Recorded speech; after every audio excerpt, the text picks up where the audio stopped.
Good evening, everyone. Welcome to our Wednesday night's inspirational Torah class. Tonight's class is dedicated in honor of a very, very special dear childhood friend and classmate, Hindalea Bas Menachem Mendel. May her neshama have the highest aliyah, and may we see her so soon with the coming of Mashiach. We always like to start off with giving, because how we give, that's how God's going to give to us. So please give generously. We're going to give tzedakah. Everyone could please put some coins in. Thank you. And everyone should have everything that they need and want. We are going to also dedicate this class. Thank you, Miriam, for letting us share. For Shimon ben Asher, a community member of Crown Heights who passed away a few days ago. An amazing man. They say when someone passes away, that's when we really see who they are. But I can tell you that all the people that we're speaking about tonight, we really knew who they were while they were living. And we should really appreciate all our loved ones. So Shimon ben Asher, a dear friend of mine and a family friend, and may his neshama have the highest aliyah, and may he come back so soon with Mashiach. And with last week we davened for Avram Moshe ben Tzvi Hirsch Eliyahu. May his wife be comforted and his family be comforted. And Shimmy, your family should be comforted as well. And we shouldn't have to do this anymore. We should just do this for joy and happiness and love. In the chat box, I put some names for Tehillim. If everyone can please take note and write them down. And if everyone can please write down the name of the baby that needs a refuah shalema, that would be amazing. Hindy was someone that didn't like to be in the spotlight, but she sure was in the spotlight. She had triplets. I even went to feed them. She was the kindest soul, and she really didn't need much. She was amazing, is amazing. They say when one passes away, they live through us. And tonight we are going to bring her to life for everyone that didn't know Hindy. And for those that did know Hindy, I'm sure she's so happy that you showed up.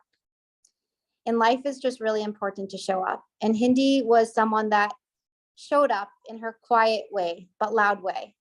I was very honored and blessed to know her. And I feel very lucky to still feel her in my life. Every day, if you have my number on my WhatsApp chat, we put a daily Hayom Yom inspiration in honor of Hindalea Bas Menachem Mendel and Chana Bas Aaron Leib. So please check it out. We are going to before we introduce our speaker, we're going to share a screen share. So hope this will bring comfort to Miriam and her family and all our friends. So we're going to share. The Lubavitcher Rebbe said to my father and his siblings, and my grandfather in 1957, when they were sitting Shiva for my grandmother, he says, I want you to know that when someone passes away, they don't leave. They don't go to another place. They don't go far away. The imagery I would like you to have in mind is they ascend one floor up. In Yiddish, megeit mit a Stock hecher. They're here, they're just one floor up. And they're watching us, and they're observing, and they're intervening, and interceding, and praying, and blessing. And that's the message that the Rebbe sent. When my paternal grandfather, Rabbi Yochanan Gordon, and my father and his siblings were sitting Shiva for my grandmother. And this is the message that I always have in mind, and I'd like to gift this message to each and every one of you who will ever see this. If you lost someone, they didn't leave.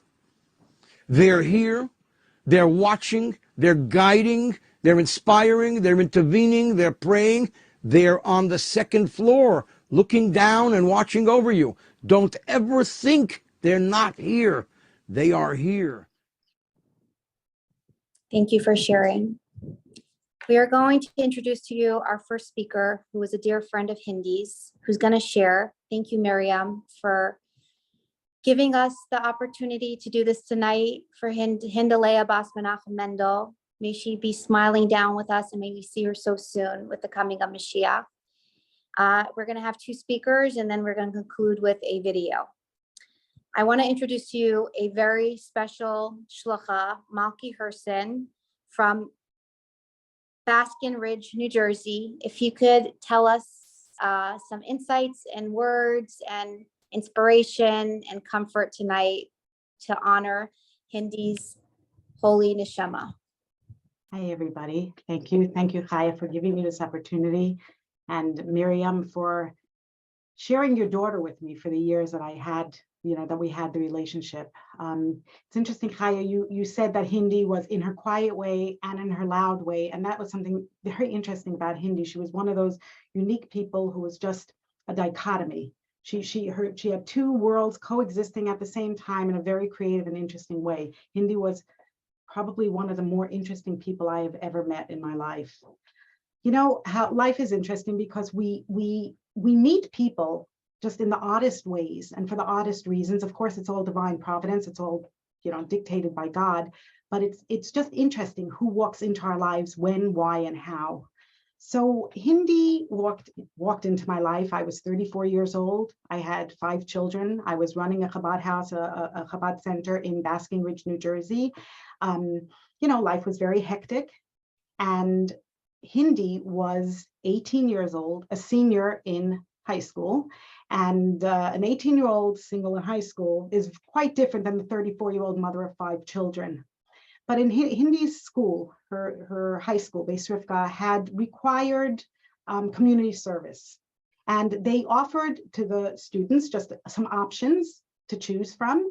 And Hindy, assisting a Chabad house within the tri-state area was one of the options. And Hindy and her group of friends chose to help a Chabad house, and we were the one that they selected. I don't even remember putting our name on the list. I don't know that we did. I think it just so happened that way. We were having a community Friday night dinner, and Hindy and her group of three friends came to assist us in children's program or whatever else we would need for that Shabbos. She came.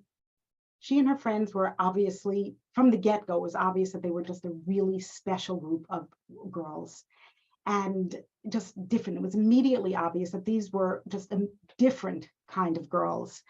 And especially Hindy, she's the one who I really connected with, that she just had an old soul. She was very unique. She had a creative way of looking at life. She was uninhibited. She was an uninhibited thinker. She just had that really free spirit, that independent free spirit. She wasn't conventional, but she wasn't unconventional for the sake of being unconventional. She was unconventional because she just didn't see convention. She saw truth. She just saw authenticity, and that's the way she led her life. Fast forward a year, Hindy's studying in Israel. I think the group came maybe another time or another 2 times. Fast forward the year, Hindy went to study in Israel in a seminary. For her, it was a gap year between her university when she was going for her doctorate, and what eventually was her doctorate in literacy. And she was in Israel for the year. And I remember one Sunday morning, I came home from Hebrew school. It was, early afternoon, and the phone rang. I picked up the phone, and the voice on the other end sounded a million miles away. It was a quiet voice, and it was Hindy, and she had something to speak about. And whatever it was, I don't remember what it was we spoke about, but she reached out to me and we struck up a conversation. And obviously the conversation was deep enough and real enough and meaningful enough that it really was the beginning of a long and deep and authentic relationship. And again, just like so much about Hindy, that dichotomy, her voice had that vulnerability to it when we were speaking on that phone. Again, I don't remember the content. I just remember the feeling I had. There was that vulnerable side that I was hearing, along with that confident, intelligent side. And they just somehow coexisted in this one beautiful whole. She came back after that year, and she was starting her schooling. She was starting her going to college, but she started working for us at our Chabad house, specifically as a Hebrew school teacher. She came along, if my memory serves me right, she came along with her then boyfriend, David Karnefogel, who was her husband to be, and she and David would teach in our Hebrew school. And they were so creative, and so, the Yiddish word is ibergegeben, so forthcoming and generous of spirit and into things. She took, like there was no half-baked act with Hindy. She did it all the way. She struck a relationship with my children, specifically my oldest son, who was 7 years younger than her. But like her, my oldest son, Laser, also has an old soul, and they just spoke about the darndest things that you wouldn't necessarily think of. Well, you know, a 19-year-old and a 13-year-old speaking. And just yesterday, I was cleaning my playroom, and I came across, I have lots of books in my playroom, and I came across a little Ayn Rand book. And that was what Hindy bought for my son. And that's the kinds of topics that they would speak about. It was just these big, heady topics. And she was just so good to Laser and so good to all of my children. And she got closer to my family got closer to her. She became a very important part to my family and to us. And I have to say that slowly I got to know Hindy's parents. And, you know, as cliche as it is that the apple doesn't fall far from the tree, but the apple doesn't fall far from the tree. Hindy's mother, Miriam, just had those same qualities that I saw in Hindy and was so attracted to. You know, Chaya, you chose as your quote on the invitation, the quote that Hindy said, "Be the impossible, do the unreal, be yourself, and be it all the way." If I had to size Hindy up in a single word that would kind of compose, you know, take all of those 4 aspects and put it in one composite, one word, I would say she was authentic. What do I mean by that? So I'd like to share a story, one of my favorite stories. It's a Hasidic master named Reb Mendel Horodoker. And he was in his study one day, and he was studying Hasidic thought. And one of his disciples walks in to his study, and he says, Rebbe, Mashiach, the Messiah is here. And with such great excitement, the disciple says, the Messiah is here. Reb Mendel Horodoker closes his sefer, he closes his book, he walks to the window, he opens it up, he sniffs, and says, no, Mashiach is not here. But Mendel Horodoker lived in the late 1700s, early 1800s. Years and years later, a century and a half later, the Rebbe, our Rebbe, repeats this story and says, something doesn't compute. You know, the Rebbe was always, things had to make sense to the Rebbe. And the Rebbe said, something doesn't compute. If Reb Mendel Horodoker had this knack, had this talent, had this ability of sniffing the air and was able to define the Mashiach energy in it, why do you have to walk to the window? Why can't you just stay seated and determine that answer from his seat? And Rebbe explained, because Reb Mendel Horodoker was living a Mashiach existence. In his world, in his 4 quarters, he was living the Mashiach existence. He had to get up, go to the window, sniff the world outside to make that determination. What does that mean? What does it mean that he was living in Mashiach? So Mashiach is, of course, it's an era. There's the Yemos HaMashiach, the days, the time, the era of Mashiach. It's a time that Mashiach is a person. The Savior will come, the Mashiach will come and bring the world into this sanctified era.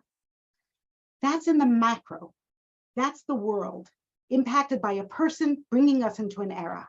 But Mashiach is also a concept. And this Mashiach as a concept existed from the very moment of creation. The opening sentence in the book of Genesis, in Sefer Bereshis, is that God, Bereshis bara Elokim, God desired a world, and poof, it came into existence, all matter came into existence. And then the second sentence is that Beruach Elokim merachefes al pnei hashamayim, al pnei hamayim, that the Spirit of God was hovering above the waters. And Medrash, which is an explanation of scripture, explains that Ruach Elokim, the Spirit of God, that refers to Mashiach. That this notion, this concept of Mashiach existed. It's already embedded in the very fabric of creation. It's there, it's part and parcel of the world's construct. It's there and kind of in the spiritual DNA of the world. We just have to reveal it. So Reb Mendel Horodoker was able to live that way. He was able to live this Mashiach way of existence. He was able to live in every aspect of his life. And for the rest of us, it's here, it's hovering, and we can just grab at it and find it. What does Mashiach mean? What does Geula, redemption, Mashiach, salvation, what does that mean? In a word, if we could just actually say, what's the opposite? It may just be easier to look at what is the opposite of Mashiach, or what is the opposite of Geula, redemption, is Golus, is exile. The state of life that we are in currently, and that we have lived in for the last 6,000 years, is a state of Golus. It's a state of exile. And if, again, to define, if we can take Golus, exile, and define it in a word, you know, very often when we think of exile, we think of the manifestations of it, the result of it, the fact that there's poverty, the fact that there's death, the fact that there's hatred, the fact that there's the bloodshed. But those are manifestations of a state of disconnect. So Golus, exile, in a word, is disconnect. Hindy, in her soul, I believe, was always seeking connection. Not only interpersonal connection, that she cared deeply about other people, she cared how people felt, she cared about people's needs, but perhaps more importantly, because it all stems from the intrapersonal connection. She was connected to her deepest self. Again, as an outsider looking in on Hindy, obviously I'm not living inside of her, but she lived a connected life. She knew who she was. And again, to quote her, become the impossible, do the unreal, be yourself and be it all the way. She was fearless. She knew herself. She accepted herself, her warts, her pimples, her all aspects of herself. She was not in denial. There was no defensiveness. She was constantly working on herself, but she was real. There's a principle in Talmud, Tefillah b'li kavana keguf b'li kavana. Tefillah b'li kavana keguf b'li neshama, which translates literally as prayer without concentration, without the meditative qualities, is like a body without a soul. Now, Hasidic thought deepens that to say that, yes, of course, it's prayer in and of itself, that prayer needs the meditative quality. It's not just words that recite. And if you just recite words without thought, without meditation, without concentration, without connection, it's just like a body without a soul. But Chassidus explains it further and says that Tefillah b'li kavana keguf b'li neshama applies to all mitzvahs, to all actions. Any mitzvah, any action that we do without kavana, without sentiment, without intention, is like an action that can't soar. It just stays down. It's just a blob. Chassidus explains it further through the analogy of a bird. And it says, the mitzvah, the action, okay, I have a mitzvah to give charity, right? We all began this evening by putting a coin in the charity box. That is an action that's very potent, very powerful, it's very godly. But that's just the action. And the action is the body of the bird. If we want the bird to soar, which is the endeavor of what that's a bird's purpose, it needs wings. And the sentiment, the connection, the care, the intention behind the mitzvah is the wings that make the bird soar. And that's kind of, I guess, the difference that we can say, you know, the difference between merely existing. So we have the body of the bird, that a bird that just has no wings, it just stays on land, it doesn't do anything, versus a bird that can move, that can walk, that can fly, that can affect change. Hindy was a person who I know firsthand, she was deeply committed. She cared to understand the deeper meanings of things that she did, whether it was educational choices, because that was where a lot of our work, our relationship intersected, was in the educational arena. But Hindy was someone who had a desperate thirst to understand why we do what we do. Let me give you some examples. If that just came to mind when I was thinking about it. I remember she was fabricating a lesson on mezuzah. You know, God tells us to put a mezuzah on our doorpost. Hindy was going to create a lesson for the Hebrew school kids. She had enough knowledge in her fingertip to be able to create a great lesson with content, and she is so creative. She didn't need much more than what she already had. But she was committed to investigating, to understanding things deeper. And I will never forget our little staff meeting in which we explored the deeper meaning of what is a mezuzah. Yes, it's a parchment that we put a fix on our doorpost that reminds us that God is always with us. But what is it at its deepest level? How can it be that she can understand it in a way that then will make her action, that then the next time she walks into a door, through a doorway and kisses the mezuzah, it has a deeper impact on her? And that I just remember that conversation very vividly. Another conversation I remember having with her was on, again, to prepare a lesson for Hebrew school on the holiday of Purim. And the holiday of Purim is one of the two non-biblically instituted holidays. Hanukkah and Purim are instituted by the rabbis later on in history, after the Bible, after scripture was canonized. And we spoke about how to teach what is Purim and how to make it relevant to the Hebrew school children. Again, like mezuzah, she had enough information and enough creativity to take what she had and to make it to make lessons from it. But that was not enough for her. She wanted to understand, as a Jew, as a woman, as a human being, she wanted to understand it to its depth. And one question that I remember she having was that there's 4 expressions, there's 4 mitzvahs, there's 4 actions that we do to honor the holiday of Purim. One of it is to read the scroll of Esther, that kind of tells us the story. Another one is to have a festive meal. Another one is to give gifts of food to our friends. And then the 4th thing is to give matanas le'avyonim, which means charity, or gifts to the poor, alms to the poor. And I remember her saying, okay, why specifically Purim? Why is this mitzvah not for Purim and not Hanukkah? She had this fearless need, this fearless ability to ask questions, this incredible need to get to the heart of the matter, to get to the core of the matter. And again, I remember vividly those conversations. And then it wasn't only with Jewish subject matter or frontally Jewish subject matter. It was also something like conversations that we would have about, whether to put a prize system in place for the Hebrew school children. What's the value of external motivation, and does it impact the internal motivation? Extrinsically motivated prize system. Does it impact the internal drive to behave? These were things that she just wanted to mine and mine and mine, get to the deepest understanding of things, so that then she had those wings, so that her body could fly, could soar, could make a difference. She didn't just do things, as a Yiddish expression, stam tziyot sein, just to do it. I've been in it, I've had a preschool for many years, a Hebrew school for many years. I've worked with many teachers for many, many years. And you really can separate, you can see the difference between the teachers who do things, this is the way it's always been done. Or people, this is the way it's always been done. And then you have someone like Hindy who's like, okay, so this is the way it's always been done, but let's ask. Let's make sure that we understand it. Let's make sure that we understand when we connect to the core idea of it.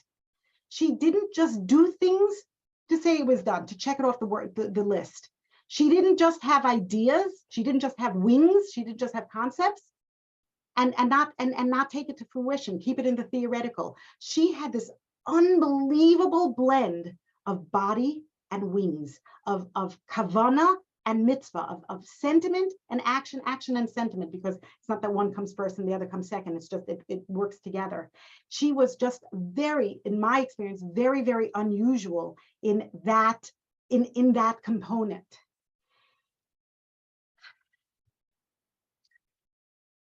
There's a poem.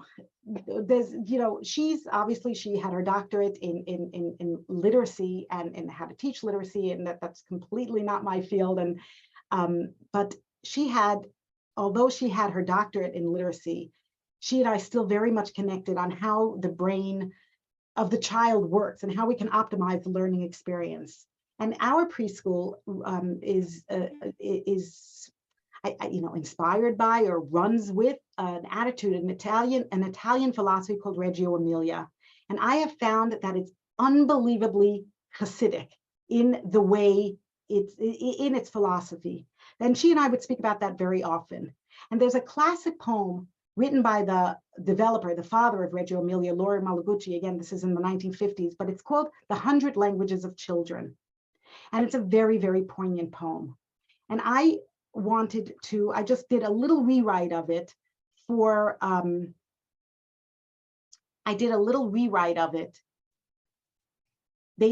based on again, how I saw Hindi. Is this on your screen? Do you see it? Could someone give, yeah? Yeah. The 100 languages of children. Again, this is just one little piece of it. The child has 100 languages and 100 more. That's, his way of symbolizing just that we're part of B'Tselem Elokim Nivra, and we're part of the infinite. And it's 100. There's infinite ways of learning, infinite ways of living, infinite ways of being, infinite ways of connecting. But they steal 99, the culture of Gullus. It separates the head from the body, the heart from the mind. It tells us to think without caring, to care without doing, to do without thinking, to live without spirit. It tells us to discover a world that is only skin deep, to speak in a language that's shallow and guarded, to hear with our ears but not with our heart, to see with our eyes but not with our mind, to look at another with a self-focused lens. It tells us that meaning is not there, but the Mashiach person, the Hindi, says, no way, Mashiach is here. Sorry, meaning is here. That's how I see Hindi. But a very obvious question is, how does one activate this kind of living? So let's say for someone like Hindi, she had this, I guess, a natural propensity to it, probably a genetic propensity to it, a natural way, right? Just like a singer is born with the ability to sing, Hindi was born with an ability to be real. How do we actualize it? And again, this is for a much longer, a lifelong pursuit, but really it all boils down to self-reflection, self-analysis, that we have to look at ourselves with honesty, look at our choices, look at our actions with honesty, humility, confidence, and intelligence, and to say, this is who I am, this is what I did, this is what I didn't do, this is who I am, this is who I'm not, and this is who I want to be. So in the times of Mashiach, that'll come very naturally, as natural as it is for us, today not to run in front of a moving car and to put our lives in danger. This instinct of being honest and real and self-reflective will be as natural as it is for us to breathe today or not to put ourselves in harm's way. But in Gullus, in this world of disconnect, we of course disconnect with others, disconnect with it all boils down to disconnect from self, from the etzem, from our neshama, from our koach be'atzmi, from the innermost self, which is our neshama. So when we're disconnected from ourselves, all the disconnect flows from there. Hindi was constantly reflective, fearlessly reflective, bravely reflective. She just did not seem inhibited by ego. And that was pretty awesome for me to watch. Again, there was a big age differentiation. And by age, I don't mean numbers. Of course, there was that too. I was in a very, very different stage of life than she was for when we were working when we were working closely together. And I was just, I was floored. I was amazed. I was inspired, to use all of those, words that just are overused sometimes, but I mean it in the most real way. She had this fearless ability to look at herself because she was committed to authenticity, to being real. I'll just end with that in Koheles, which is the book, the book of Proverbs written by King Solomon. King Solomon wrote three of the book of Psalms, book of Proverbs, and Shir Hashirim, and he wrote this book, the book of Koheles, towards the end of his life. So it was more of a pensive review of the secrets of life. And he wrote V'hachayiten aliboy, that the living shall take heart. And the Rebbe would speak about that very, very often. Very much it's connected also to his wife Rebbetzin Chaya Mushka's passing. And he would say that the idea of Hachayiten Aliba is right now we're all together speaking about Hindi. And Chaya, you said it so beautifully at the onset, that we're by reflecting on Hindi's life and the values that Hindi had and the lessons that she could teach. If we ponder that and we make that part of our own lives, then we are giving Hindi something that she doesn't have right now. While Hindi is living in the world of truth right now, her existence right now is a level of deliciousness and satiation that we cannot fathom. Sure, when she looks down, as Rabbi Gordon said, from her second floor and looks down and see the people who are on first floor sad and desperately missing her and the hole that she left in our lives here in this on this floor. So of course she has that sadness, but she is living in a world of truth, and she is living in a world of incredibly beautiful existence that we can't fathom because we're living in the world of gullus, the world of disconnect, the world of untruth. But everything that she has up there, we have something over her that she doesn't have. And that is, she is in the state of an angel, and an angel is stagnant. It's perfect. They're not moving. They're not getting better. They're perfect. We live in this world, and we have this ability to do mitzvahs, to perform good deeds, to perform divine deeds, to do it in a way with kavana, with intentionality, with consciousness. And we can be her hands and legs. We can activate goodness in a way that she can't activate. But when we do it in her honor, or when we do it based on her inspiration, we are giving her soul an aliyah. We are elevating her soul, because we are the self-betterment that we are bringing to the world is inspired by Hindy, and her soul is kind of like satiated from that. So I think from the Hindy that I know, and kind of, I guess, summarizing that which I said, Hindy was deeply committed to caring about details, caring about actions, caring about things, deeply caring about things.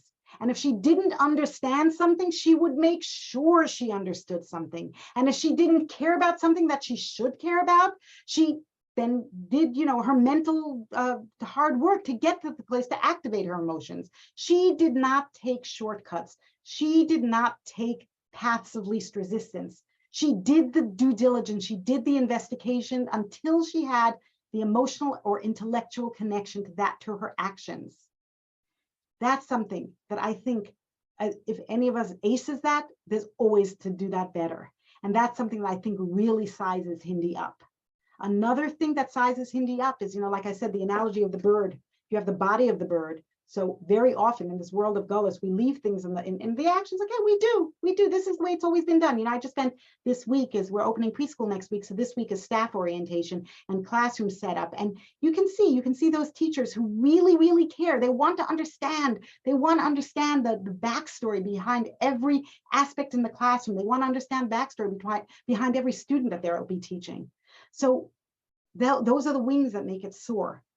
But sometimes on the other pole, and I'm sure we all know people like this, and I'm sure we've all been in this place, we get inspired by something.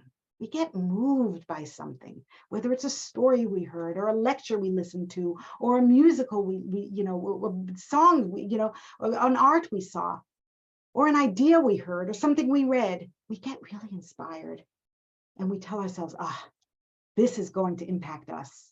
But then very often it stays in the world of theory. It stays as wings. And wings without a body, without action, they're not. Wings without action is nothing. Inspiration without tethering it to action is nothing. And those are two components that I saw with Hindy, is that she had both the actions and the wings, the spirit, and she had the full bird. So the hachayitena libai that I feel we can learn from Hindy is the commitment to the body, to the actions, and the commitment to understanding and caring and feeling those actions. Of course, self-reflection, but self-reflection is a talk in and of itself. Just want to say that this morning I came into work very early because the teachers were coming in at 8 o'clock, and there was just lots to do. And I came in very early. Came in about 6:30. I came to the office, and the phone rings, and it's not a familiar number. And I thought, okay, I am not the Hebrew school director. I'm not the preschool director. I'm not the administrator. I'm not the rabbi. No one is necessarily calling directly for me on the Chabad line, and they'll just get the voicemail or the voice machine, and they'll put their message in whichever mailbox it belongs. Okay, thought that made sense. Again, because I had so much to do at that time, and this was my sacred time, but I was doing things before the staff came in. And then the phone rang again. And I thought, okay, so, she didn't get the right voicemails. The person's calling back, but the phone rang the third time. So I said, okay, this is odd. This must be an emergency. I picked it up, and it was an elderly lady on the phone. And I recognized her voice because she called last week as well. And she told me the same thing she told me last week, which is that her husband just died. Do you need us? Last week I asked her, do you need a rabbi? Do you need someone to help you with the funeral? No, I just want you to say a prayer at services. I said, sure, no problem. This is a conversation I had last week. She tells me again, this morning, that her husband again passed away today. Yeah, the day before yesterday. Again, I obviously realized that there was probably a dementia component going on here. So I gave her all the empathy that I could and all the validation, and I then hung up. I am not exaggerating. In the next 1 hour, she called 11 times. Now, I had all the justification for not picking up the phone, because I tell you, I had a lot of tasks that I had to finish and a timeline. Like, I had to finish it within a particular amount of time. But because I was so focused on Hindi, because I had spent this time really, really thinking about Hindi, I said, 1 second, Malki, any of your tasks, yes, they're time bound, but you could also stay later at night and finish them. Here is a lady. She's someone's daughter. Maybe she's someone's mother. She was someone's wife. She doesn't know that she called a minute ago to tell you this. She doesn't. And I picked up the phone, and I did this in honor of Hindi, because I was thinking, and I'm going to get a little weepy here, because I was thinking, if Hindi was here, I was like picturing her tapping me on my shoulder and saying, Malki, put your money where your mouth is.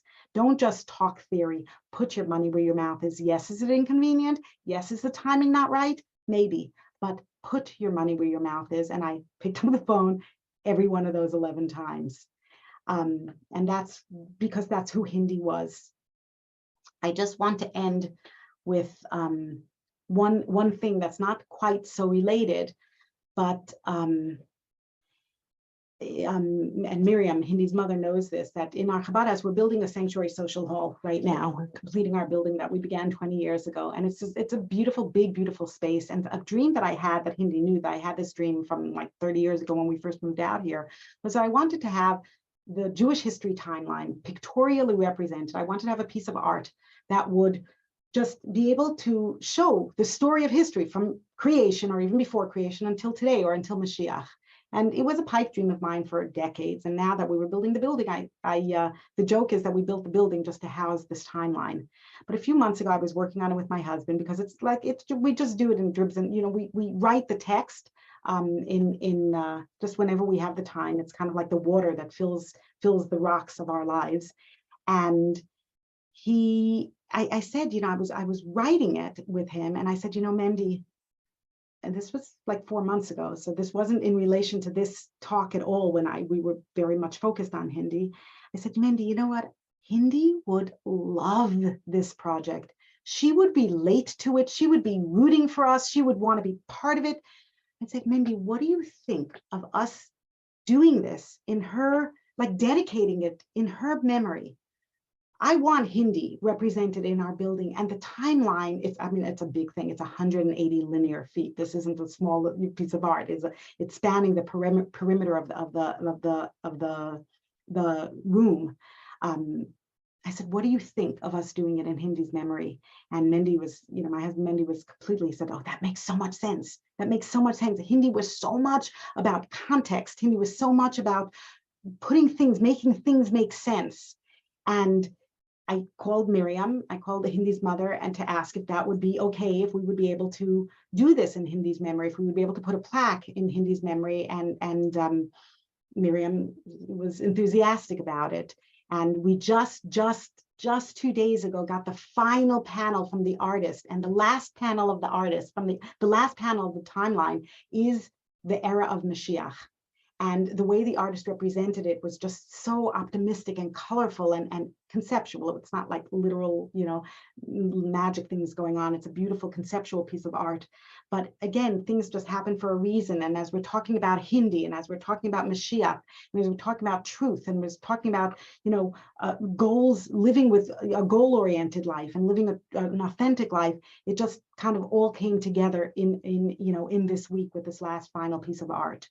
So I just want to thank you, Chaya, for inviting me, and Miriam for giving me this opportunity to really take the time, give myself the time to really consider who Hindy was. Hindy is a very, very constant part of our lives here.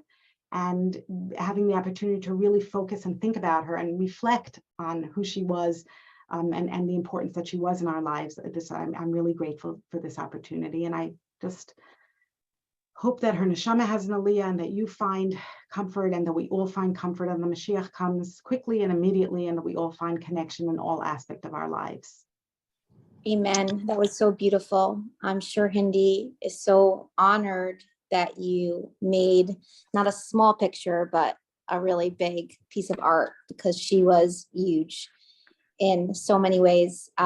We had 92 ladies on the class. Now we hit 85. And I just want to say that a neshama comes down sometimes for 70, 80 years just to do a favor for another.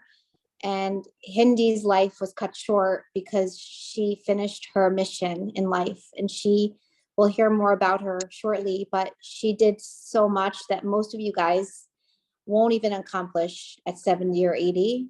And I hope she's proud. And I'm going to ask everyone, we have 85 ladies on this class. So if everyone can please write in the chat box where you're from, so Miriam can see who's on. Everyone showed up for Hindy tonight, and a mitzvah that you can do in her memory, in her honor. And if you can please take it on, and you can write how many days, but something that resonates with you to bring into your life to elevate Hindy's neshama every single day. It will be an honor if you can do that. So in the chat box, if you can write something that you're going to do in honor of Hindy to bring some comfort to Miriam. The real comfort will be when Mashiach comes, and to Miriam and her family. We are going to introduce our second speaker, and after that, we're going to conclude with the video. The video, I'm going to ask everyone if they can please stay on, because I chose it in honor of Hindy. I felt that Hindy would have liked the video that I chose tonight. So tonight we're introducing to you a shlucha that I didn't get to personally meet, but I know she's a relative of Hindy, Shandy Friedman from Palma Desert, California. I don't know if I said that right. So if I didn't, please correct me. If you could unmute yourself. Thank you for being here tonight. Thank you, Chaya. It's Palm Desert, adjacent to Palm Springs. So thank you so much for asking me to speak tonight, and Miriam for recommending that I speak. I think it's pretty incredible that Malki spoke so extensively and covered so much ground. And what I'm going to highlight about Hindy is something totally different. She was so multifaceted and such a rich person in so many ways. And this is testament. I figured we'd probably overlap quite a bit. And anyway, so anything that I say about Hindy, as was mentioned earlier, she got it from her parents, my beloved aunt and uncle, Miriam and Mendy, who I adore and learned so much from. Anyway, so when I was thinking about Hindy, I started with the secondary loss that happens over time, where details start to fade away and we remember some of the big stories. And it's a loss that happens after the first major loss, and it's almost more painful. But the interesting thing about Hindy is that she was such a wildly vivid person. She was such a big personality that she refuses to let us forget those little ordinary details that happened in between all the big stories. And we remember her in all her spirited glory. We remember how she laughed and how she cried and how she laughed until she cried. And when she was animated with her own kids, with other people's kids, her book recommendations, the way she cooked, all the things that she did, and she was a whirlwind. She was just such a big spirited energy. And Malki said earlier, she didn't love to be in the limelight, but she was impossible not to notice because she was beautiful and sparkly and engaging and fun and wild. We had a lot of fun together, and I try to take my kids to New York in the summers, to upstate New York, to spend time with cousins, and it's a really amazing opportunity. The last year, the last summer of Hindy's life, we were there for some time. We had our tickets ready to go home, and something just pushed us to extend for another week. And we spent every day hanging out with Hindy and talking and taking care of our kids together. We had some very big, deep, I guess in hindsight, you realize like, where did they come from? What was the purpose of it? But it was just, I remember Friday, right before the Friday before she passed away, we had kind of like a big life discussion where we went through so many important things, and she expressed so many beautiful emotions and thoughts and gratitude for her parents and all these amazing things that you just don't think of, you know, the significance at the time. And later on they come back and you realize, wow, it happened for a reason, and it was so beautiful. And I'll continue to draw energy from that for a long time to come. Anyway, so I wish I had time to create, you know, a full portrayal to fairly depict Hindy. That would take forever, but I'm going to focus on some specific character traits that animated her. Chaya mentioned, and I'm going to mess up the quote, and I don't have it in front of me, but I believe it was pulled from an email, maybe to her sister Musi, but I'm not positive. Just in her way of saying, in a very resolute, her tone was like, believe in yourself, be who you are. It may seem impossible, but basically unapologetically, I believe in you. You can do it. That was the general energy of it. She was a very big believer in the unique gifts of a person. She could really hear you when you would talk to her. As much as she could help you define and distill all the distracting things in your life, she would sit and listen for a good amount of time. And then her response to you was to bring you closer to you, to direct you inwards. She wasn't trying to dictate what you should do. She had no grand ideas of shifting your focus and going in a direction that wasn't your passion. She was helping you identify who you were on a soul level and then directing you inwards. You can do this. I believe in you. She could really see who you were, see you for you, which was, we all need. And to have that with her, to be seen in that way. For myself, she loved hearing all the work that I had. She loved, we would swap book ideas and talk about all kinds of literacy, education, all of that, because I'm also involved in education, and that was obviously her passion. She loved, my husband is very caught up with music, and that's his life, and she would talk to him about what he was passionate about and try to compel him to do more in that direction. Whatever it was, she just wanted to see you being you. This week's Parsha, in Parshas Shoftim, we read about this really unique role of one of the Kaihanim. He was called a Mashuach Milchama. It was basically the only job in the kahuna that was not inherited. It was something that was, people would get the job if they had these unique characteristics. Basically, if your father was the Kohen Gadol, you might inherit to be the Kohen Gadol, and so on in all the various areas of the kahuna. But when it came to the Mashuach Milchama, this Kohen was literally anointed to go and speak to the troops before they would go to battle. 1 second, they're all huddled together. They were just ordinary people. Their age, their gender put them in this space of battle. And a lot of them were very afraid.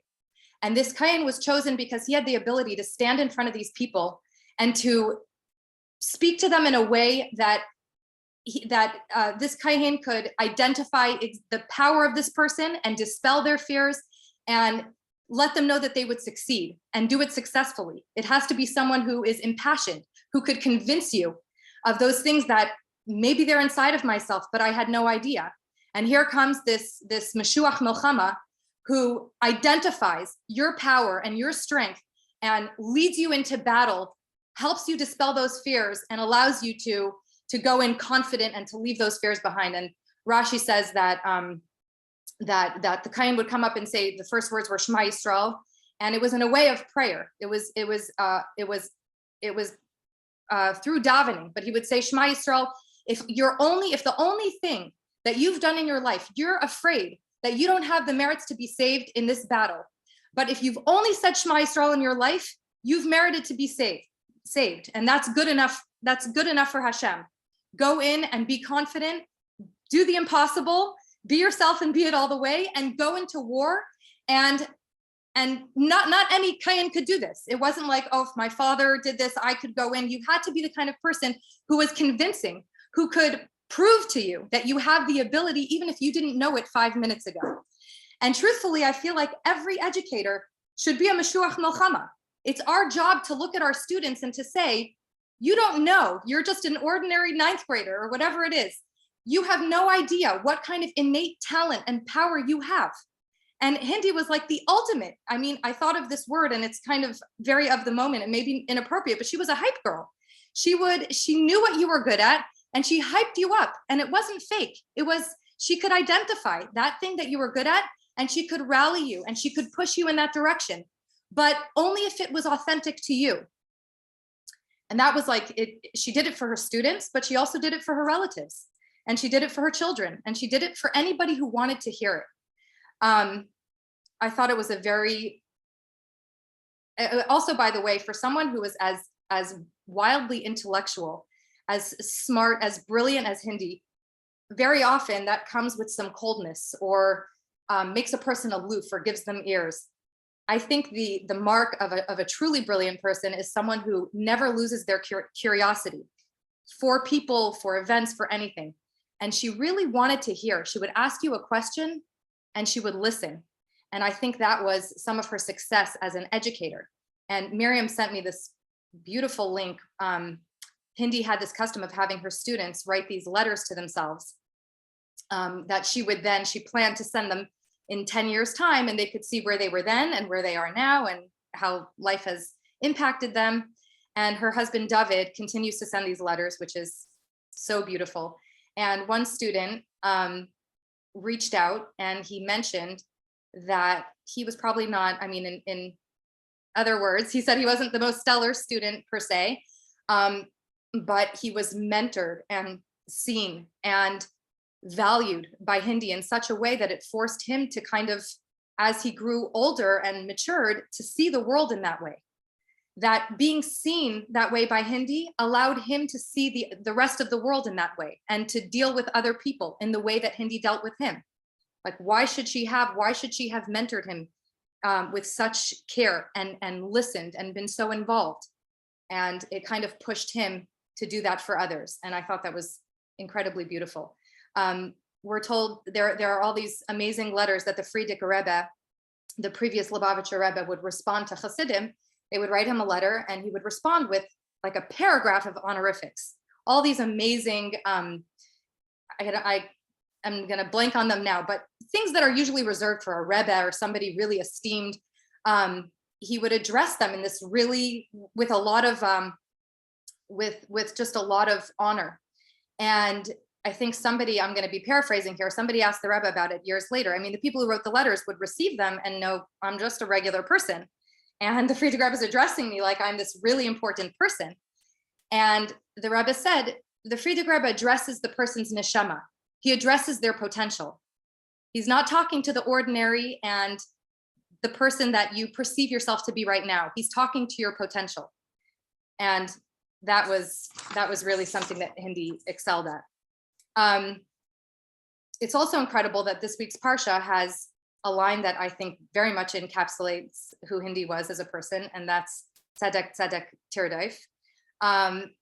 There are, of course, this is one of Moshe Rabbeinu's last talks to Bnei Yisrael, and his ability to, again, distill all the distractions and all of the noise and the shiny things and say, you want to know what it means to be a Jew, and moving forward, this is what it is. And Hindy lived for justice. She enjoyed a debate like no other. She could stand up for anyone or anything. And I'm someone who enjoys a debate, and I enjoy also witnessing a debate. And we had a good time with that. But to look further into the repetition of the word tzedek. So of course, Chazal has many beautiful explanations for it. What I felt really connected to Hindy is that tzedek, just in the literal sense, justice, of course, Yiddishkeit is built on it. Judaism is built on it. Where justice before everything else, we established Batei Dinim, and all those things are spoken about in great depth all through Torah, and it's the foundation of a proper Jewish society. But tzedakah in a literal sense, giving and being generous with another person, whether physically with tzedakah or having empathy or compassion for another person, it makes sense when it's just a very obvious recipient. There are people who are struggling with certain things, or people you love who are going through something, or a campaign that seems exciting. But the repetition is there to tell you that don't always go for the obvious recipient. Of course, you're going to give there. But tzedek, and of course the expression of tirdaif, that you should pursue it. But tzedek, that go for the person that you have to dig deeper. It might not be so obvious. It might be something that you really have to look for in a person. You have to dig deeper and try to find some essential goodness to a person. And if it takes more time and if it takes more digging, go for it. Reb Nachman of Breslov expounded on that point.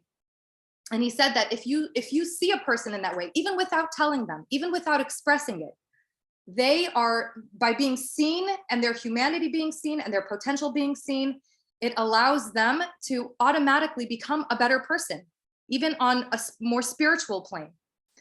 He quotes from the pasuk in Tehillim, "V'aid ma'at ve'ein rasha v'hispainanta al mekaymai ve'einenu." So basically, in a little bit, there won't be a rasha. You're going to look and the rasha will be gone. And he explains that you could say in a little bit, in a short time, that's what'll happen. But also in a little bit, just look for that tiny bit of goodness in another person. And just by finding that little tiny bit of goodness, you're going to turn around and you're going to see a human there. And Hindy was so good at that. She couldn't deal with the gimmicks and things that were fake and all of the elements of this world that are so distracting. She had such an uncanny ability to dig and then to dig further and to find the humanity in anyone. She really pursued it. And there's no greater example of that type of pursuit than Reb Levi Yitzchak of Berdichev. And I'm just going to share a few short stories about that. So he once saw, Reb Levi Yitzchak once saw a Jew eating on Yom Kippur, and he went over to him and he asked him some questions. Perhaps he could have feigned ignorance. He could have, given any excuse for eating on Yom Kippur. And after asking so many questions, it was very clear that the person was well aware that this was an Isser Kares and that they were transgressing it and didn't seem to care. And in that moment, the Berdichever raised his hands and he said, Eibishter, look at your child. I gave him so many opportunities to lie, and not once did he falter.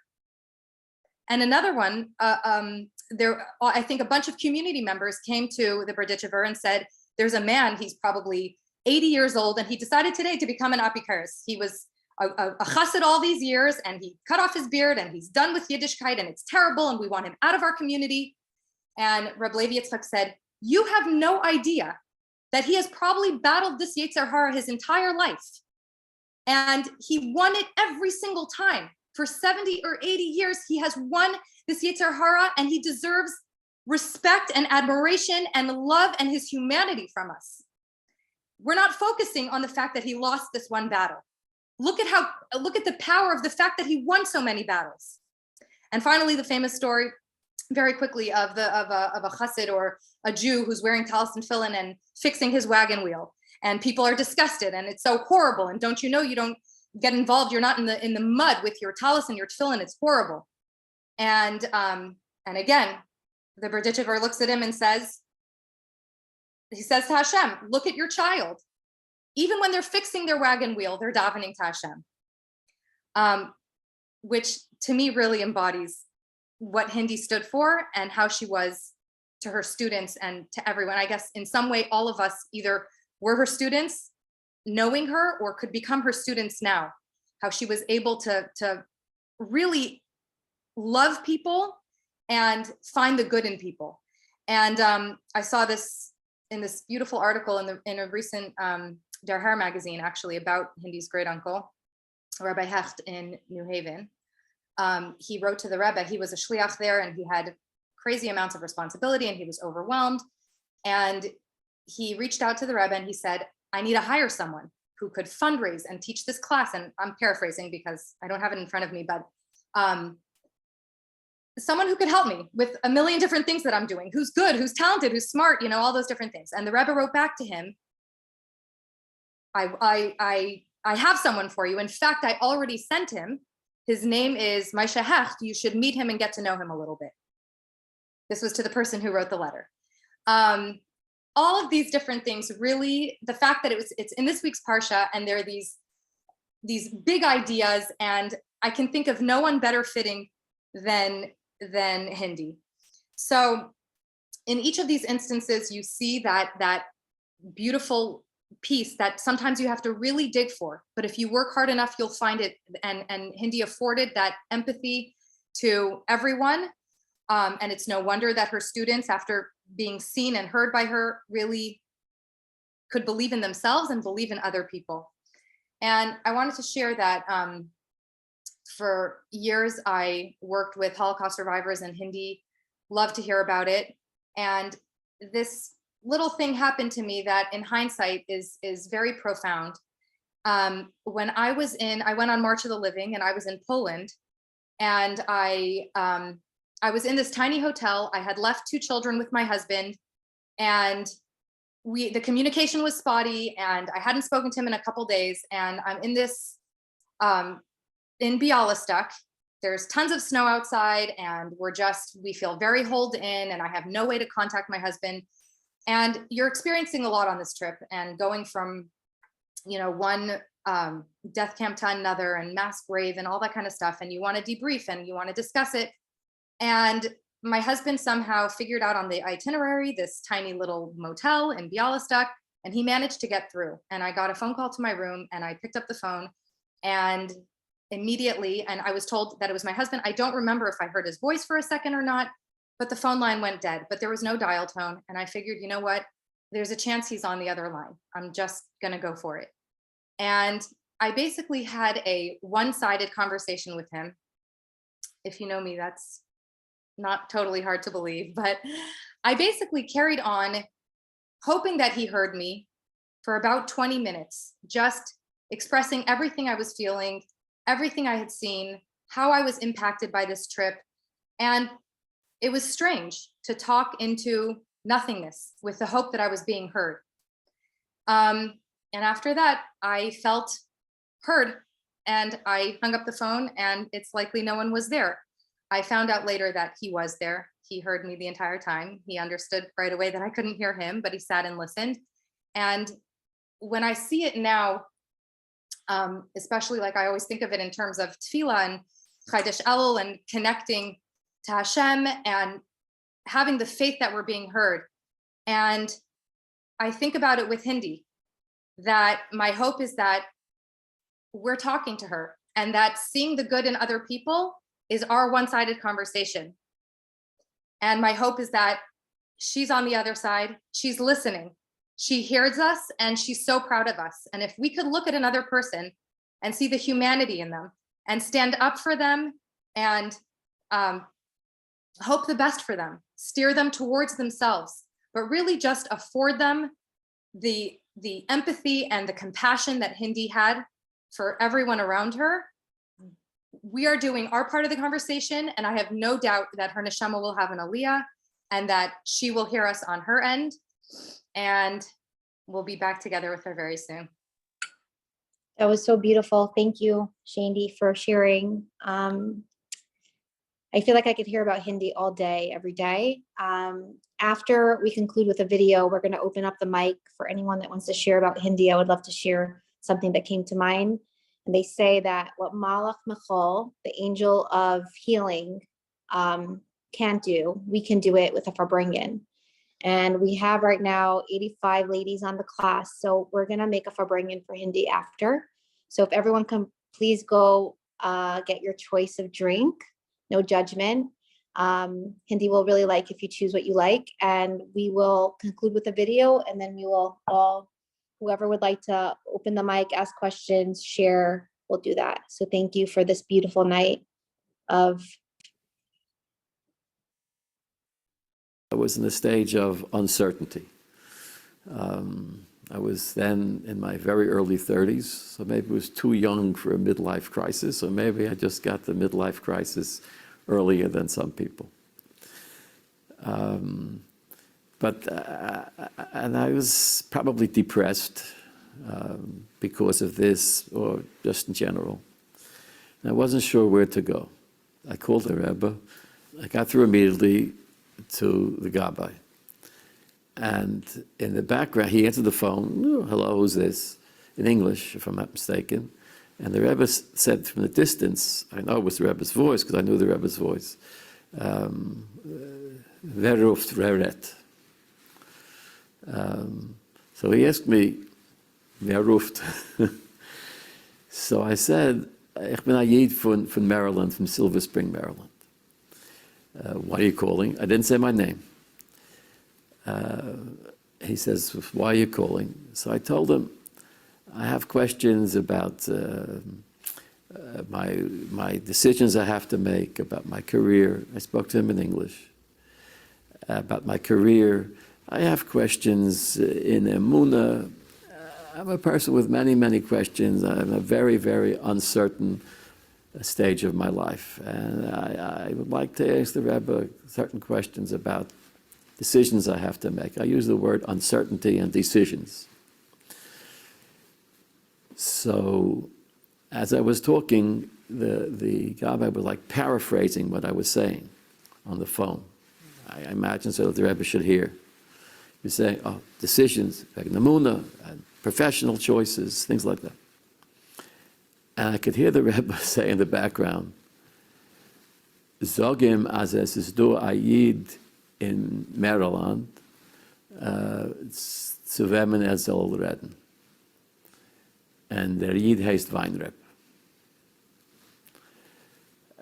So the Rebbe Gabbai said to me, "Did you overhear what the Rebbe said?" I didn't believe my ears, all right, because I knew for sure I didn't say my name. I wasn't going to say my name unless I was directly asked, and no one ever asked, "What's your name?" So he said, "Did you hear what the Rebbe said?" So I said, "No." I wanted to hear it again.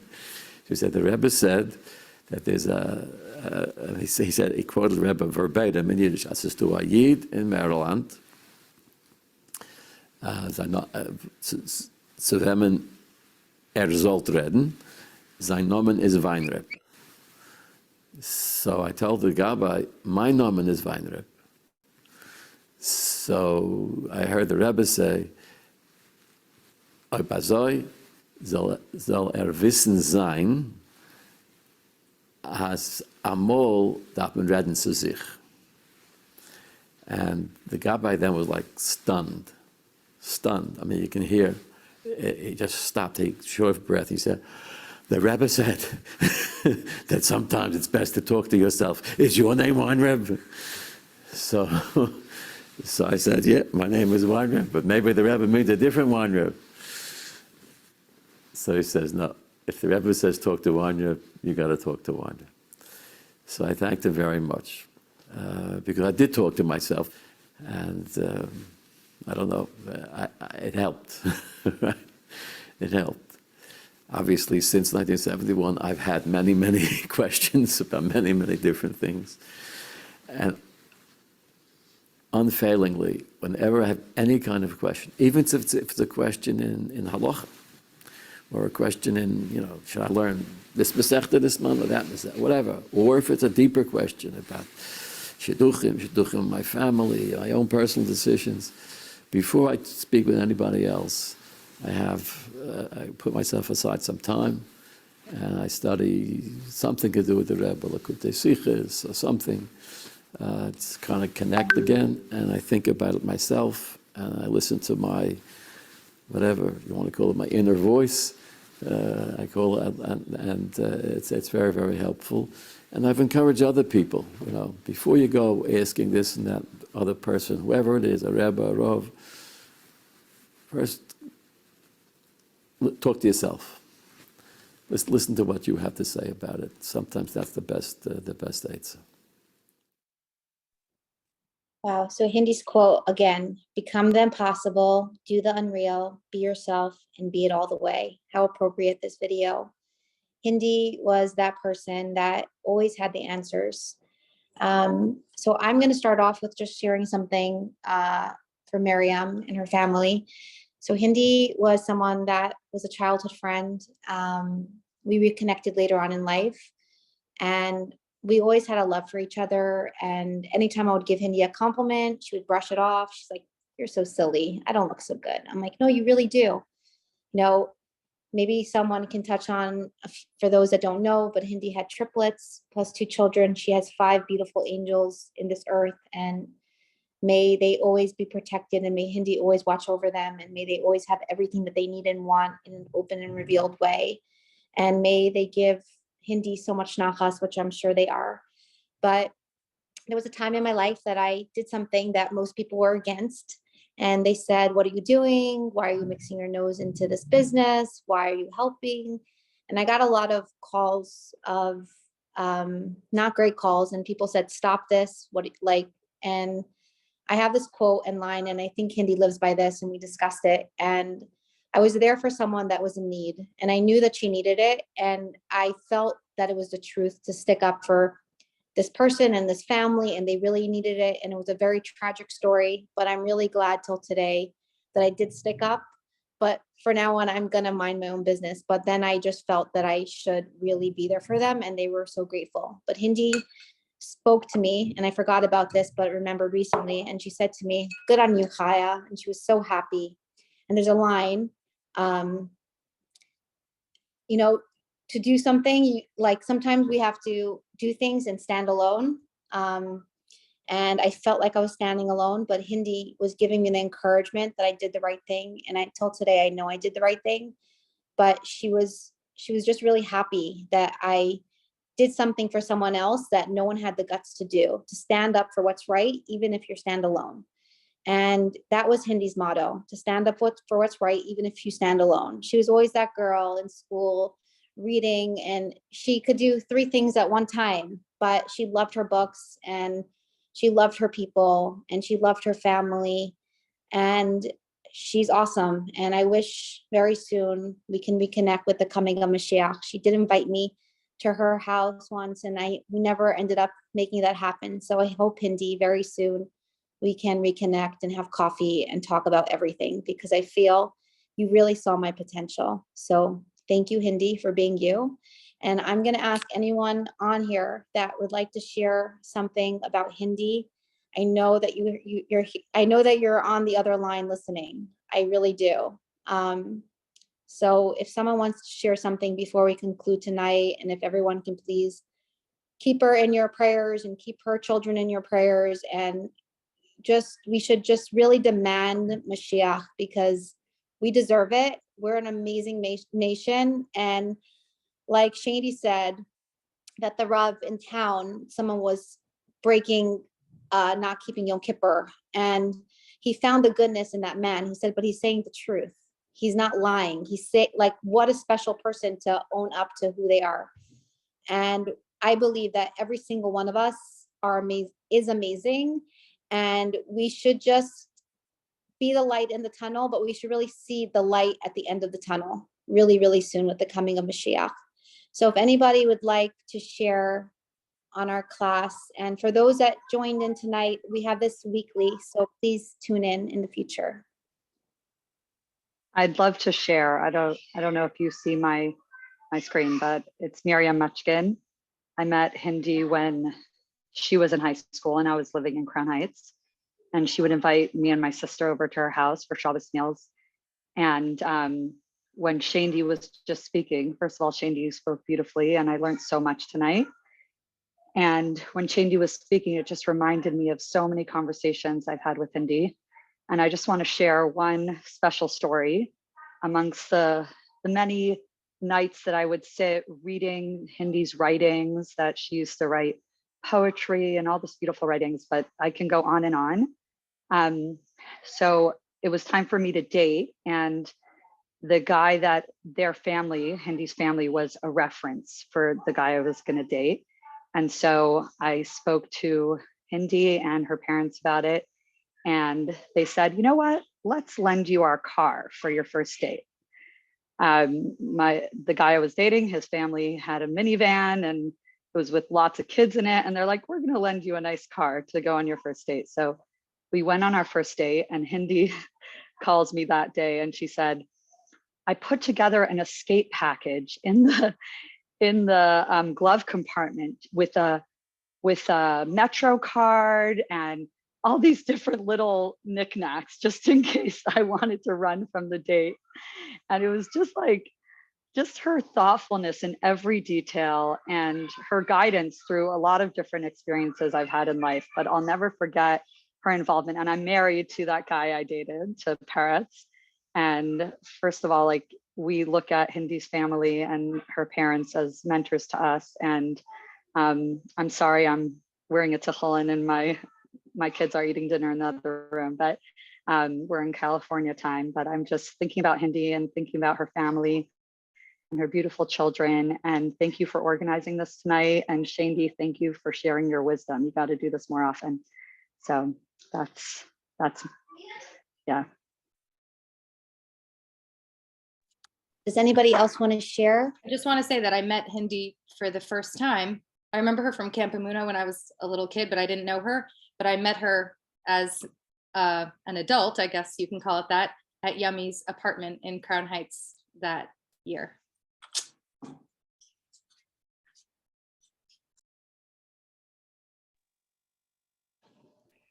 I'll share something about Hindi. Hi, everyone. Thank you for everyone who shared. It's always really insightful to learn more about something. My name is Shuli Matlas. Hindi and I are actually second cousins, and I didn't know her very well, but I also remember meeting her in Camp Amuna, and she was just, what sticks out in my mind was that she was very friendly. She's like, oh, we're cousins. And I'm like, who are you? Like, what do you mean we're cousins? Like, and it just was like so welcoming. And when you're like young and in camp and you're homesick, just somebody caring about you and having a familiar face is just such a big, warm, comforting hug. And that's what I always remember about her.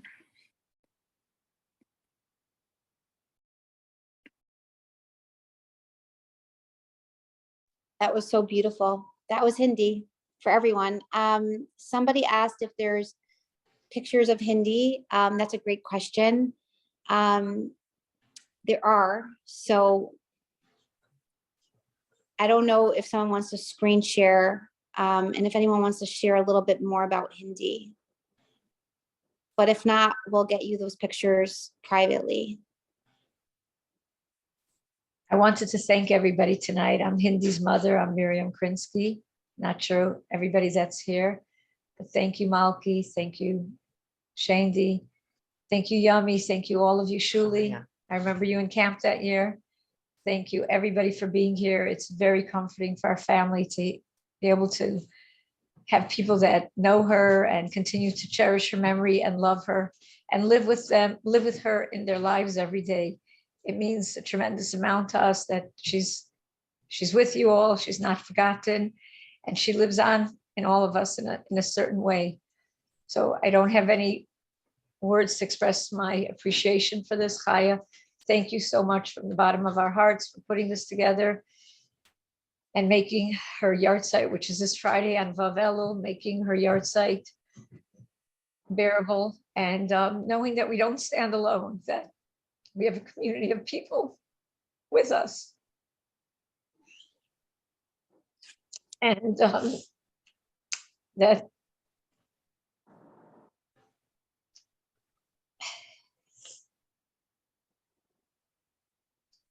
she's still here, that she's one flight up is really powerful to live with and understand that she's right here. It would be nicer right here at the table with us, but I guess one floor up is what we're getting for now. Thank you again, everybody, for coming tonight and showing up. And I know that Hindi would be super pleased with this evening and definitely heard every word of it. And it's cherished very much. Thank you. Thank you, Miriam, for sharing. And thank you for sharing Hindi with us. And we are going to be sitting with her around the table very soon. I believe it with my full being, and we're going to make sure that happens for you. We're all going to take on mitzvos. We're all going to be better. And my takeaway from this is, let's not wait till someone passes away to tell them how they feel. Let's tell our loved ones in our life and our friends and our family and our sisters and our brothers and whoever is in our life that has an impact. Let's take away and start telling them every single day how we feel about them. Just like Hindi empowered her students to be the best version of themselves. Let's do that for our children, for those that have children, for our siblings, for our cousins and our friends, and even our neighbors and even our strangers. But we can make the world a better place, and we are going to bring Mashiach. Someone came to the Rebbe and he was screaming and saying, "What are you going to do to bring Mashiach?" And the Rebbe said, "I did everything that I can to bring Mashiach. Now it's up to you." And my takeaway from that is, I believe that we deserve Mashiach. We do so many good deeds. Look, in COVID, everyone was amazing, especially in the community I grew up in, Crown Heights. Everyone was looking after each other in the most beautiful, beautiful way. But I think we have to do the work, and we really have to really look inside, me included, and work on ourselves to be the best versions of ourselves, and really just trying to be the person that we're meant to be. Not, when we go up to heaven, they're not going to say, "Why weren't you like your neighbor?" They're going to say, that's Hindi, just by the way, friend. They're going to say, well, they're not going to say, why weren't you like this one? They're going to say, why weren't you like the best version of yourself? And I fully believe that Hindi up there never asked that question. She was herself to the fullest. And may we all learn from Hindi. So thank you everyone for joining. And next year, this time, we're going to celebrate with Mashiach even earlier. So L'chaim Hindi. It's just water. Good night, everyone. Thank you for the mitzvos, and please take on something if you didn't, and you can send me a message of what you'd like to take on for Hindi. And Hindi's mother and family, I don't know you literally, but I feel like I know you just from the love that everybody has shared about your beautiful daughter. Her Neshama has the highest aliyah, and like her children and husband, and you be comforted just knowing what a baby she was. Thank you, Joelle. And Miriam, Joelle's the one that made the flyer. I made her a little crazy to make it perfect. So thank you, Joelle, for that, for making it perfect to be Hindi.